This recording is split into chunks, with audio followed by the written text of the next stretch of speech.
Olá, sou Gustavo, professor do IFNMG, e hoje nós vamos estudar números primos. O objetivo da aula é definir números primos, discutir os principais resultados sobre números primos, enunciar e demonstrar o teorema fundamental da aritmética e discutir o crivo de Eratóstenes. Definição: um número inteiro n maior do que 1 é dito primo se seus únicos divisores positivos são 1 e n. Caso o número n maior do que 1 não seja primo, dizemos que ele é um número composto. Por exemplo, 2, 3, 5, 7 e 11 são números primos, enquanto que 12 é um número composto, pois, por exemplo, 2 é um divisor de 12. Então, vocês estão vendo que, de acordo com a nossa definição, um número primo vai ser um número maior do que 1 e seus únicos divisores positivos são 1 e n. Proposição 1. Sejam A, B e P números inteiros. Se P é primo e P divide A vezes B, então P divide A ou P divide B.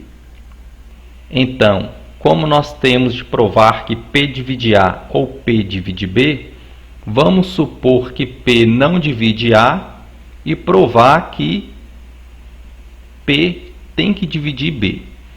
Sendo assim, se P não divide A, é claro que também menos P não divide A. Daí, os únicos divisores comuns de P e A são mais ou menos 1. Portanto, o MDC de P e A vale 1 e, pelo teorema de Bézout, existem x0 e y0 inteiros, tais que px0 mais ay0 é igual a 1. Eu vou multiplicar essa equação toda aqui por b e vou escrevê-la dessa forma. Então, esse fator vezes b, vou escrever assim. Esse fator vezes b, vou escrever assim. E 1 vezes b é o próprio b. Agora, nós sabemos que P divide o próprio P. Além disso, por hipótese, o P divide A vezes B. Então, se P divide P, P divide esse fator. Se P divide AB, P divide esse fator. Então, P divide essa soma, que é igual a B. Portanto, P divide B. Observação: por indução, nós conseguimos provar que se P é um número primo e P divide um produto aqui de n elementos, então P tem que dividir algum desses elementos aqui que estão sendo multiplicados. E na prova de indução, o primeiro caso vai ser quando n é igual a 2, que é justamente essa proposição 1. Observação B: se P não é um número primo, pode ser que aconteça de P dividir A vezes B, mas o P não divide o A e P não divide B. Por exemplo, 6 divide 3 vezes 4, mas o 6 não divide 3 e o 6 não divide 4. Lembrando que o 6 não é um número primo. Teorema 1. Dado um número natural n, existe uma sequência de n naturais consecutivos, todos compostos, ou seja, existem saltos arbitrariamente grandes na sequência dos números primos. Esse teorema nos diz que os números primos vão ficando cada vez mais difíceis de aparecer. Prova: basta considerar os n números consecutivos abaixo, no caso, esses números: n mais 1 fatorial mais 2, n mais 1 fatorial mais 3, e assim em diante, até o n mais 1 fatorial mais n e o n mais 1 fatorial mais n mais 1. Aqui nós temos uma lista de n números inteiros consecutivos e nenhum deles é um número primo, pois 2 divide esse número, 3 divide esse número, n divide esse número e n mais 1 divide esse número. Agora, por que 2 divide esse número? Esse n mais 1 fatorial, na verdade, é n mais 1 vezes n menos 1 vezes n menos 2 até 2 vezes 1. Então, vocês estão vendo que o 2 aparece nessa multiplicação. E se o 2 aparece nessa multiplicação, e aqui nós estamos somando com 2, eu posso colocar aqui o 2 como um fator comum, e isso significa que o 2 divide esse termo. Aplicando a mesma ideia aqui para o 3 divide esse termo, e assim para esses dois últimos exemplos. Assim, nós obtemos uma sequência de n números consecutivos e todos compostos. Lema 1. Se A é um número inteiro, diferente de 0 e diferente de mais ou menos 1, então esse conjunto L, no caso, o conjunto dos x em Z, tais que x é maior que 1 e x é um divisor de A, possui um menor elemento, e esse elemento é um número primo. Então, esse lema está querendo nos dizer que todo número inteiro, diferente de 0 e diferente de mais ou menos 1, possui um divisor primo. E, na verdade, esse divisor primo é o menor elemento do conjunto formado pelos divisores maiores que 1 de A. Prova. Nós vamos aplicar aqui o PBO para números inteiros. Então, esse conjunto L ele é diferente do vazio, pois nós sabemos que A e menos A são sempre divisores de A. E, nessas condições aqui, um deles é maior do que 1.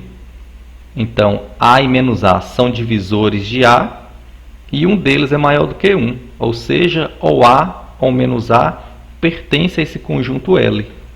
Portanto, L é diferente do vazio. Além disso, por definição, o conjunto L é limitado inferiormente pelo 1. E pelo PBO, L possui um menor elemento que será denotado por P. Então, se P é o menor elemento de L, isso significa que P pertence a L, consequentemente, P é um número inteiro, P é maior do que 1 e P é um divisor de A. E além disso, P é o menor elemento que pertence a esse conjunto L. Agora, o que nós vamos provar é que esse P, na verdade, é um número primo. Se P não fosse primo, P teria um divisor, que eu estou chamando aqui de Q, sendo Q menor do que P e Q também tem que ser maior do que 1. Mas, se Q divide P, nós sabemos que P divide A, pois P pertence a L, então Q divide P, P divide A, por transitividade, Q divide A. E se Q divide A e Q é maior do que 1, isso implica que Q seria um elemento do conjunto L. Mas nós sabemos que isso é um absurdo, pois contradiz a minimalidade do elemento P que pertence a L. Portanto, esse número P é um número primo. Teorema 2, que é devido a Euclides, existe uma quantidade infinita de números primos. Prova. Suponha que exista uma quantidade finita de números primos e aqui eu estou listando eles. P1, P2, P3 até Pn. Então, suponha que exista n números primos. Agora, nós vamos considerar esse número R formado pela multiplicação aqui de todos esses números primos somados a 1. Assim, R não é divisível por nenhum desses números primos, pois dessa expressão aqui, por que P1 não divide R? Vocês estão vendo que R é igual a P1 vezes esse produto aqui, mais 1. Ou seja, essa expressão significa que, quando nós fazemos a divisão euclidiana de R por P1, nós temos esse quociente mais o resto que vale 1. Ou seja, P1 não divide R. E utilizando essa mesma ideia, todos esses números primos aqui, nenhum deles divide o número R definido dessa forma. E além disso, é óbvio que esse número R é maior do que todos esses números primos. Sendo R maior do que todos esses números primos, isso significa que R não é nenhum deles. Ou seja, R só pode ser um número composto. E nós vimos pelo lema anterior que R possui um divisor primo. E como nós estamos supondo que só existem esses divisores primos, nós chegamos em uma contradição, pois esse divisor primo deve ser diferente de todos esses, porque como nós vimos, nenhum dos PIs divide R. O que gerou absurdo foi supor que existe uma quantidade finita de números primos, portanto, de fato, existe uma quantidade infinita de primos. Teorema 3, que é o teorema fundamental da aritmética, que é um teorema importantíssimo da álgebra, todo inteiro maior que 1 pode ser representado de maneira única a menos da ordem como um produto de números primos.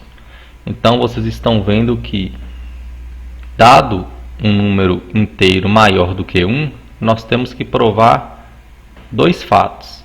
Primeiro, que esse número inteiro pode ser escrito como um produto de números primos, e segundo, que essa escrita é única. Então, primeiro nós vamos provar a existência. Então, dado um inteiro maior que 1, se esse A é um número primo, nós não temos nada o que demonstrar. Caso contrário, A é composto e A pode ser escrito dessa forma, onde P1 e A1 são números inteiros e esse P1 é o menor primo que divide A, aplicando o lema 2. Note que, como o A é maior do que 1, nós sabemos que, como o P1 é primo, então o P1 é maior do que 1, e esse outro termo A1 é um número maior ou igual que 1. Daí, se o A1 for igual a 1, significa que A é igual a P1, P1 é primo, o resultado é válido. Se o A1 fosse maior do que 1, que é um A1, e primo, então o A seria escrito como um produto de dois números primos e o resultado também seria válido. Caso contrário, ou seja, caso esse A1 não for um número primo, nós podemos prosseguir desse mesmo modo, né? Então, o A1 pode ser escrito como um P2A2, onde A2 e P2 são números inteiros, onde P2 é o menor primo que divide A1, ou seja, se o A1 pode ser escrito dessa forma, vou pegar essa expressão e substituir aqui. Nós vamos obter que A é igual a P1, P2 vezes A2, onde P1 e P2 aqui são números primos.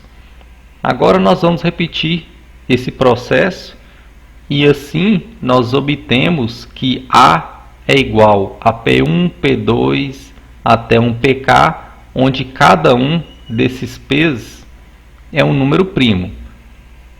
Observe que esse processo ele é composto por um número finito de etapas. Vocês estão vendo que esse A aqui é maior que o A1 é maior que o A2, que é maior que o A3, e todos eles são maiores ou iguais a 1. Isso significa que vai chegar em algum momento que um desses A's vale 1. E quando um desses A's vale 1, nós paramos o processo e obtemos essa expressão para o número inteiro A considerado. Portanto, de fato existe essa decomposição em números primos. Agora vamos provar a unicidade. Considere que A possua duas decomposições em fatores primos. Vocês estão vendo que essa primeira decomposição existem K fatores primos e a segunda possui R fatores primos. A princípio, nós não sabemos ainda se a quantidade de números primos que aparecem aqui é a mesma quantidade de números primos que aparecem aqui. Dessa expressão, nós podemos concluir que P1 divide Q1 até QR. Por quê? Q1 vezes Q2 até o QR pode ser escrito como P1 vezes um número inteiro. Como P1 divide esse produto e P1 é um número primo, isso significa que P1 divide algum desses números aqui. Suponha que seja Q1. Então, suponha que P1 divida Q1. Se P1 divide Q1, resta P1 ser igual a Q1, pois os dois são números primos. E se P1 é igual a Q1, eu posso cancelar aqui o P1 com esse Q1, restando P2 vezes P3 até o PK igual a Q2 vezes Q3 até o QR. Repetindo esse procedimento, nós vamos sempre aqui cancelando um por um, até que chegamos que o K só pode ser igual a R, ou seja, a mesma quantidade de números primos que aparecem aqui devem aparecer aqui, e P1 é igual a Q1 para todo I. Note que não é possível encontrar uma expressão dessa forma, ou seja, não pode acontecer de eu cancelar aqui elementos e sobrar P's aqui iguais a 1, pois se nós obtermos uma expressão desse tipo, isso significa que o P1 divide 1, e nós sabemos que isso é um absurdo, pois essa expressão aqui significa que o P1 divide 1, e nós sabemos que isso é um absurdo, pois P1 é um número maior do que 1. O teorema fundamental da aritmética pode ser utilizado para calcular o máximo divisor comum e o mínimo múltiplo comum de dois números inteiros. Proposição 1. Se A possui essa decomposição em fatores primos e B possui essa outra decomposição em fatores primos, onde cada um dos P's, cada um dos R e cada um dos S são números primos distintos, e os expoentes são números naturais, então nós podemos calcular o MDC entre A e B considerando os primos que aparecem em comum nessas duas decomposições, pegando o menor expoente de cada um deles, e o MMC entre A e B é dado como a multiplicação de todos os números primos que aparecem, considerando o maior expoente entre eles. Por exemplo, para calcular o MDC e o MMC de 360 e o 108, nós podemos escrever a decomposição em fatores primos desses dois números, obtendo essas duas expressões aqui, e para o cálculo do MDC, vocês estão vendo que o 2 e o 3 aparecem nessas duas decomposições, então nós escrevemos eles e consideramos os menores expoentes. O expoente do 2 aqui é 3, aqui é 2, então vamos considerar 2. Aqui é 2, aqui é 3, consideramos 2.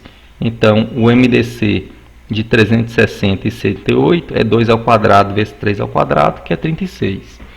E o MMC, nós consideramos todos os números primos que aparecem, no caso 2, 3 e 5, e, além disso, tomamos o maior expoente de cada um.